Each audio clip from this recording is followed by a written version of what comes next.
Bonjour à tous, j'espère que vous allez bien. Aujourd'hui, je lance un nouveau concept sur cette chaîne consacré à chaque titan du Monsterverse. Et nous allons commencer avec Amoulok. Alors, Amoulok tire son nom d'une créature mythique du folklore Kalapuya, une tribu indigène de ce qui est aujourd'hui l'état de l'Oregon.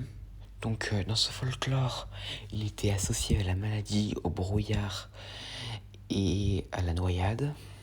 Et il était décrit comme étant un dragon cornu, tacheté, couvert de fourrure. Il vivait dans un lac et avait pour habitude de noyer ceux qui s'approchaient trop près de son lac. Exemple, dans un conte Kalapuya, il est dit que 3 enfants marchaient près du lac où vivait Amoulok, et quand ils ont vu ces cornes, ils ont voulu les décrocher pour les utiliser comme des outils. Cependant, 2 d'entre eux sautèrent sur le dos d'Amoulok, mais il les empala avec ses cornes. Le troisième enfant partit ensuite prévenir son père, et quand ils revinrent tous les deux, ils virent Amoulok noyer les 2 autres enfants. Pour ce qui est de son design dans le Monsterverse, alors comme vous pouvez le voir, c'est une créature avec 4 pieds, 2 longs bras, des veines bleues, une tête assez terrifiante, avec 10 yeux jaunes dépourvus de pupilles, et une langue avec une pointe au bout. Donc la seule chose que ces 2 versions d'Amoulok ont en commun, c'est que ce sont tous les 2 des créatures marécageuses. Donc c'est un titan hostile envers les autres titans, sans compter Godzilla. Donc ce titan hiberné dans la formation rocheuse de Manpupunyor en Russie. Et c'est aussi ici que Monarch établira son avant-poste pour contenir Amoulok. Quand Ghidorah poussera son grain alpha, Amoulok se réveille, se libère de son avant-poste et commence à chasser avec sa nouvelle meute. Donc les meutes, au passage, c'est les autres titans réveillés par Ghidorah. Cependant, lorsque Madison Russell enclenche l'orca et attire les titans vers Boston, Amoulok n'arrive pas à temps pour la bataille et ne voit pas Godzilla devenir le nouvel alpha des titans, à l'exception de Kong bien sûr. Plus tard, Amoulok décide de trouver une région pour en faire son territoire, et aussi pour absorber la végétation pour renforcer son corps. Il partit donc pour l'Amazonie, cependant ce territoire était déjà occupé par Titanus Behemoth.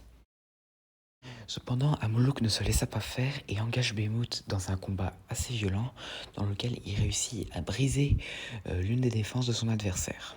Cependant, Behemoth réplique en claquant sa défense restante dans la tête de Amoulok, ce qui lui fait tomber des dents. Amoulok donne ensuite un coup de poing dans la tête de Behemoth, ce qui le fait tomber dans le fleuve Amazon. Amoulok attrape ensuite Behemoth par la défense et commence à l'entraîner dans l'eau pour le noyer. Mais Godzilla, qui était présent, intervient et propulse Amoulok contre un rocher. Godzilla rugit ensuite et force Amoulok à se soumettre. Donc Amoulok se soumet à Godzilla et part pour aller trouver une autre région pour en faire son territoire. Plus tard, Godzilla renverra les titans en hibernation pour qu'il puisse lui-même hiberner. Et donc Amoulok partit donc hiberner dans une crevasse sous-marine. C'est tout ce que nous avons d'Amoulok dans le Monsterverse, du moins pour l'instant, parce que peut-être que nous le reverrons dans la série Hourglass, qui se passera entre Godzilla 2014 et Godzilla 2 Roi des Monstres. Maintenant, passons à ses capacités. Selon Drew Johnson, celui qui a créé le design d'Amoulok, ce dernier n'est qu'une tête et une colonne vertébrale, car tout le reste de son corps, c'est du bois et de la végétation qui sont assemblés par la télékinésie. Il est aussi capable d'envoyer télékinétiquement des parties de lui-même sur ses adversaires.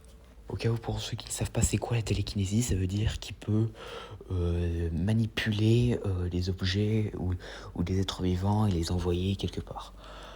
Genre un peu comme dans Star Wars par exemple. Amoulok dispose aussi d'une très grande force, ce qui lui a notamment permis de briser l'une des défenses de Behemoth, ou encore de donner un gros coup de poing à ce dernier pour le mettre KO et aussi le traîner par la défense pour tenter de le noyer, du moins avant l'intervention de Godzilla. Il a aussi la capacité de pouvoir survivre sur Terre et dans l'eau. Il est aussi capable de pouvoir se recomposer un corps, du moins uniquement quand sa tête est encore intacte, parce que si elle n'est pas intacte, et là, il est mort. Étant donné qu'il est fait de bois, il peut facilement se faire enflammer. Genre par exemple, si Godzilla, Ghidorah ou Mechagodzilla lui tirent leur rayon atomique sur lui, il prendra feu. Et comme je l'ai dit précédemment, le seul moyen de le tuer, c'est d'attaquer sa tête. Donc voilà, j'ai dit tout ce que j'avais à dire sur Amoulok.